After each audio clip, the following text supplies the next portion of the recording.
Hello hello hello hello hello.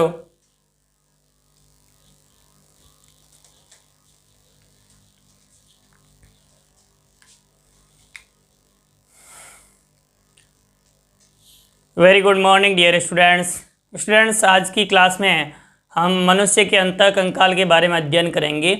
और मनुष्य के अंतःकंकाल के बारे में हम स्टडी कर रहे थे, उसमें हमने लास्ट समय देखा था मनुष्य के अंदर अंतःकंकाल होता है, उसका निर्माण किस प्रकार से होता है।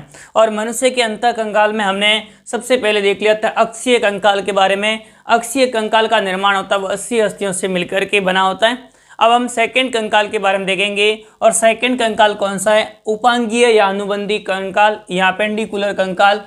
उपांगीय या अनुबंधी कंकाल होता है, उस कंकाल के बारे में आप ध्यान दें तो ये जो अक्षीय कंकाल होता है उसके पार्श्व में जुड़ा हुआ कंकाल होता है उसे हम अनुबंधी या उपांगीय कंकाल कहते हैं। और उपांगीय कंकाल होता है, इस अनुबंधी या उपांगीय कंकाल का निर्माण होता है वह अंश मेखला, श्रोणी मेखला एवं अग्रपाद एवं पक्षपाद की अस्थियों से मिलकर के होता है। तो इस प्रकार से अंश मेखला और श्रोणी मेखला, जो कंधे की मेखला होती है उसे अंश मेखला कहते हैं, श्रोणी भाग की मेखला होती है उसे हम श्रोणी मेखला कहा जाता है। तो इस प्रकार से ये दो मेखला हैं। अंश मेखला होती है वो 2 + 2 4 अस्थियों से मिलकर के बनी होती है, जबकि आपको ध्यान रखना है श्रोणी मेखला होती है 1 + 1 2 अस्थियों से मिलकर के बनी होती है। 6 अस्थियां होती हैं, वह तो किसमें होती है? तो आपको ध्यान रखना श्रोणी मेखला और अंश मेखला में, यानी हमारी मेखलाएं होती हैं श्रोणी मेखला और अंश मेखला। इन दोनों मेखलाओं में अस्थियों की संख्या कितनी हो जाएगी? 6 हो जाएगी, यानी 4 इसमें और 2 इसमें, कुल मिलाकर के कितनी हो जाएगी? 6 अस्थियां होती है, ये हमें ध्यान रखना है। जबकि अग्रपाद होता है उसके अंदर भी अस्थियों की संख्या कितनी होती है? 60 होती है। और पक्षपाद में अस्थियों की संख्या मनुष्य में कितनी होती है? 60 होती है। तो इस प्रकार से कुल मिलाकर अस्थियों की संख्या 120 होगी, वह अग्रपाद और पक्षपाद में होगी। जबकि 6 अस्थियां होती है वह मेखलाओं की होती है। कुल मिलाकर के 1 2 6 यानी 126 अस्थियों से मिलकर के और मनुष्य के उपांगीय कंकाल का निर्माण होता है। तो मनुष्य के अंदर उपांगीय कंकाल होगा वह कितनी अस्थियों से मिलकर के बना होता है? 1 2 6 126 अस्थियों से मिलकर के मनुष्य के अंदर उपांगीय कंकाल का निर्माण होता है, ये हमें ध्यान रखना है। आज की क्लास में हम अंश मेखला और श्रोणी मेखला के बारे में अध्ययन करेंगे। अगली क्लास में हम देखेंगे कि मनुष्य के अंदर जो अंश मेखला और श्रोणी मेखला से जुड़ी हुई अस्थियां होती हैं उसमें अग्रपाद और पक्षपाद से जुड़ी जो अस्थियां होती है उन अस्थियों के बारे में अध्ययन करेंगे। सबसे पहले ध्यान दें कि जो मेखलाएं होती है वो 2 मेखलाएं हैं। एक मेखला आपको ध्यान रखनी है अंश मेखला, और दूसरी कौन सी ध्यान रखनी है आपको? श्रोणी मेखला, या जिसे हम पेल्विस ग्रिडल भी कहा जाता है। तो इस प्रकार से पेल्विस ग्रिडल और आपको ध्यान रखना है अंश मेखला। अंश मेखला होती है, ये अंश मेखला 2 अर्धांशों से निर्मित होती हैं। 2 अर्धांश होते हैं और दोनों अर्धांश एक दूसरे से पृथक पृथक होते हैं। अंश मेखला का एक अर्धांश इधर है, दूसरा अर्धांश इधर उपस्थित है। तो इस प्रकार से दोनों अर्धांश एक दूसरे से क्या होंगे? पृथक होंगे, आपस में जुड़े हुए नहीं होते हैं। 2 अर्धांशों से मिलकर के बना होता है जो कि कंधे का मुख्य भाग का निर्माण करते हैं। और ये होता किसके मध्य है? तो आपको क्या ध्यान रखना है? अक्षीय कंकाल। जो अक्षीय कंकाल होता है, कसरू की दंड और ये जो पसलियां वगैरह होती हैं, उरोस्ती होती है पीछे की ओर, कसरू की दंड होगा, इनके पार्श्व में उपस्थित होता है। और ये आपको ध्यान रखना है जो हमारा अक्षीय कंकाल होता है और जो आपको ध्यान रखना है अग्रपाद होते हैं, उन अग्रपाद के मध्य उपस्थित होता है। तो अग्रपाद एवं अक्षीय कंकाल के मध्य उपस्थित होता है, उस भाग को हम किस नाम से जानते हैं? अंश मेखला के नाम से जानते हैं। तो आपको क्या ध्यान रखना है? मानव के अंदर अंश मेखला होती है वो 2 अर्धांशों से मिलकर के बनी होती है। एक अर्धांश बाएं और दूसरा दायां। दोनों अर्धांश एक दूसरे से पृथक पृथक होते हैं, आपस में जुड़े हुए नहीं होते हैं। फिर उसके बाद में आपको ध्यान रखना है ये जो अक्षीय कंकाल एवं अग्रपाद होता है उनके मध्य उपस्थित होती हैं। अब ध्यान दें कि जो अंश मेखला होती हैं वह अंश मेखला 2 अस्थियों से मिलकर के बनी होती हैं।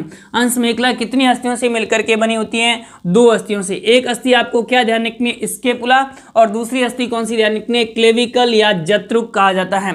तो इस प्रकार से 2 अस्थियों से मिलकर के बनी होती है। एक कौन सी ध्यान रखनी है? स्केपुला, और दूसरी कौन सी ध्यान रखनी है? क्लेविकल। इन 2 अस्थियों से मिलकर के बनी होती है। ध्यान दीजिए यहाँ पर जो आगे की भाग में दिखाई दे रही है ये अस्थि जो कि आगे उरोस्ती की ओर जुड़ी हुई है, पीछे की ओर यहाँ पर एक्रोमियम प्रवर्ध होता है उससे जुड़ी हुई रहती है। इनके बीच की अस्थि होती है जिसे हम कॉलर बोन कहते हैं, क्लेविकल बोन कहते हैं। और पीछे की ओर की अस्थि होती है जो कि दूसरी पसली से लेकर के 7वीं पसली तक त्रिभुजाकार चपटी अस्थि होती है, बड़ी अस्थि होती है, उस अस्थि को हम क्या कहते हैं? तो आपको क्या ध्यान रखना है? उस अस्थि को हम स्कैपुला कहते हैं। तो आप ध्यान दीजिए, सबसे पहले किसके बारे में ध्यान रखना है आपको? स्कैपुला के बारे में। स्कैपुला होता है वह किस प्रकार की होती है? तो आपको क्या ध्यान रखना है? ये त्रिभुजाकार आकृति की होती हैं, त्रिभुजाकार आकृति की होती है। इसकी आकृति कैसी होगी? त्रिभुजाकार आकृति की होती है।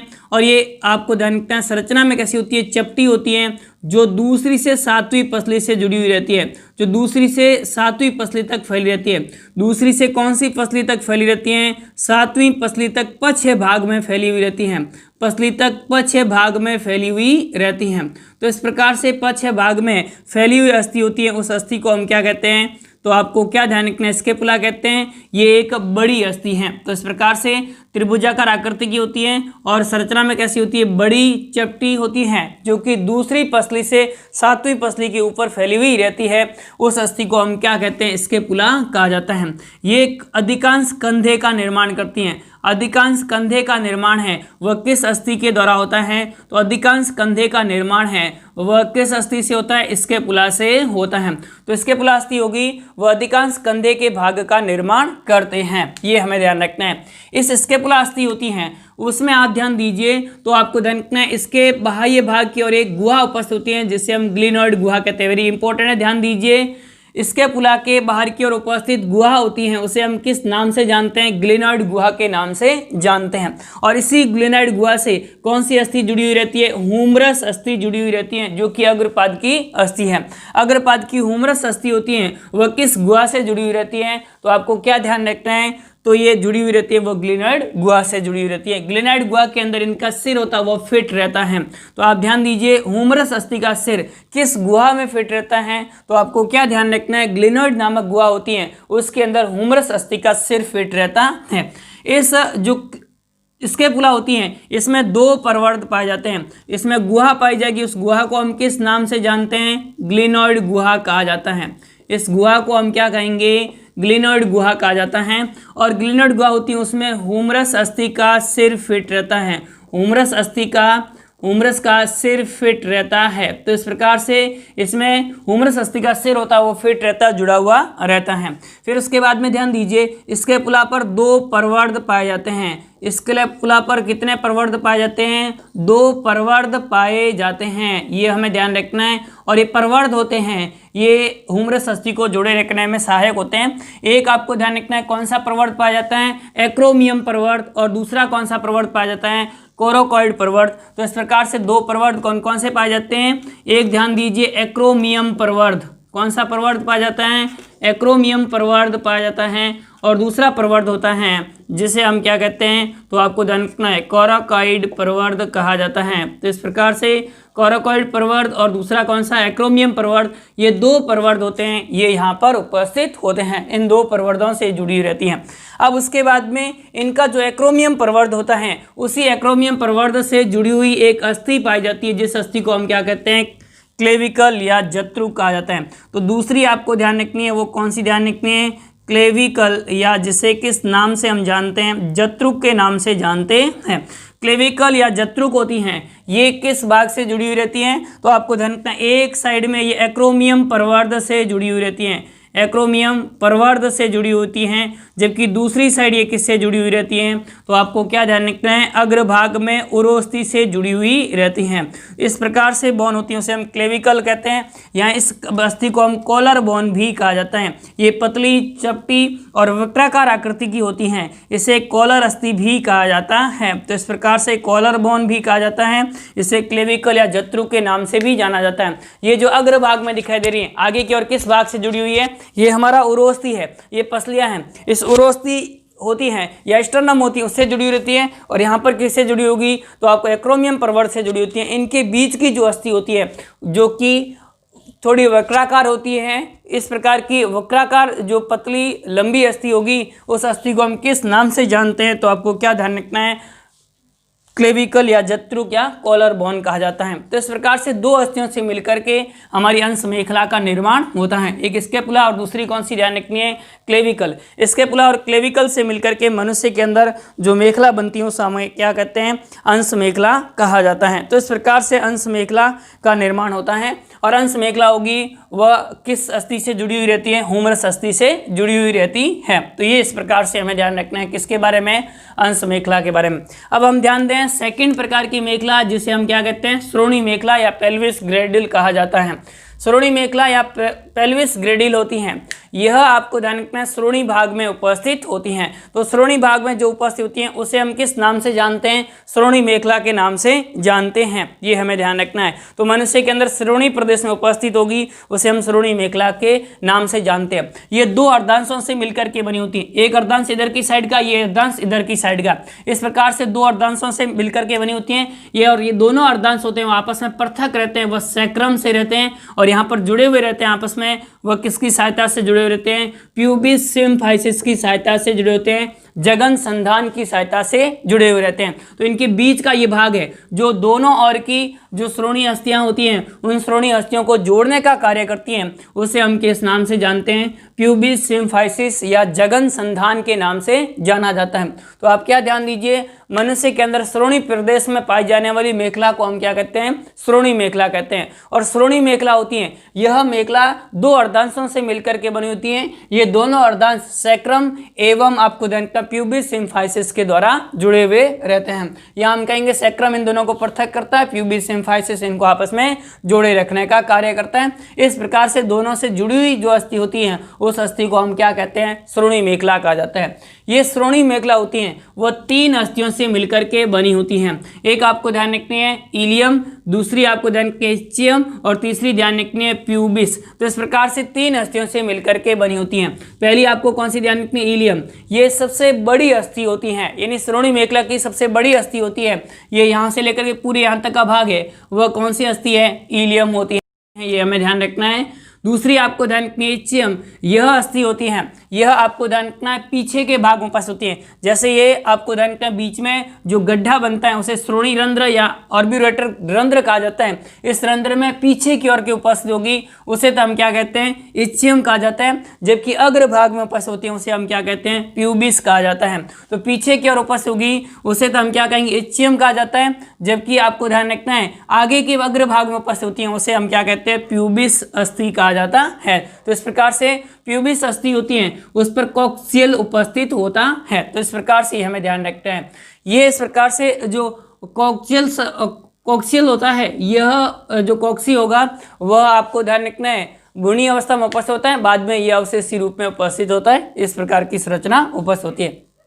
अब उसके बाद में ध्यान दीजिए कि इसमें तीसरी अस्थि प्यूबिस जो पीछे की ओर उपस्थित होती है तीन अस्थियों से मिलकर के बना होता है। तीनों कौन कौन सी ध्यान रखनी है आपको, तो सबसे पहला आपको ध्यान इलियम, इच्चियम और तीसरी प्यूबिस अस्थि होती है। अब ध्यान दीजिए ये जो अस्थि होती हैं इन श्रोणी मेखला के बाहर की ओर जो एक बाहर की ओर आपको ध्यान रखना है जो संरचना उपस्थित होती है, जो गुहा उपस्थित होती है उसे एसिटाबुलम गुहा कहा जाता है। ध्यान दीजिए इनके बाहर की ओर उपस्थित गुहा होती है उस गुहा को किस नाम से जाना जाता है, एसिटाबुलम गुहा कहा जाता है। और ये एसिटाबुलम नामक गुहा होती है, इस गुहा की सहायता से या इस गुहा में ही कौन सी अस्थि जुड़ी हुई रहती हैं, या इसी गुहा में हमारी जो पक्षपाद की अस्थियां होती हैं, जिसे हम किस नाम से जानते हैं पक्षपाद की अस्थियों को, पक्षपाद की जो अस्थि होगी वह अस्थि यहाँ पर जुड़ी हुई रहती हैं। तो पक्षपाद की अस्थि जिसे हम किसे क्या कहते हैं, फीमर कहा जाता है, शरीर की सबसे बड़ी अस्थि होती है।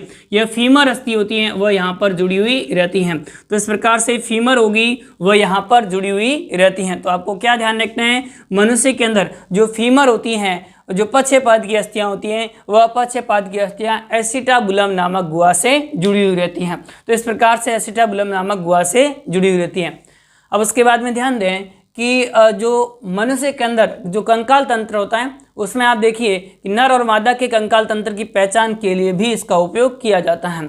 कैसे किया जाता है, तो ध्यान दीजिए फॉरेंसिक साइंस में जब हमें जो मानव में नर और मादा होते हैं उनके अंदर कंकाल तंत्र का पता करना होता है तो हम क्या करते हैं, तो ध्यान दीजिए यहाँ पर जो उपस्थित जो कोण होता है वह कोण, यहाँ पर उपस्थित जो कोण होता है वह कोण यदि आपको ध्यान रखना है 90 डिग्री या इससे अधिक है तो इस प्रकार का होगा, उसे हम क्या कहते हैं, तो आपको रंग का मादा की, क्योंकि मादा में जो ये कोण होता है इन अस्थि के बीच का वह कोण होता है वो अधिक बड़ा होता है, जबकि नर के अंदर ये कोण होगा वह छोटा होता है। तो इस प्रकार से 50 या 60 डिग्री के आसपास कोण होगा, तो इस प्रकार का जो कंकाल तंत्र है वो नर का कंकाल तंत्र होगा, जबकि मादा के अंदर कंकाल तंत्र होता है उसमें 90 डिग्री या इससे अधिक बड़ा कोण होता है, तो उसे हम मादा का कंकाल कहा जाता है। तो इस प्रकार से ये मादा के कंकाल के अंदर कोमल होती हैं तथा प्यूबिस सिम्फाइसिस होता है या जघन संधान होता है, वह आपको ध्यान रखना है शिशु जन्म के समय जो होगा पृथक हो जाता है। तो इस प्रकार से भी ये हमें ध्यान रखना है,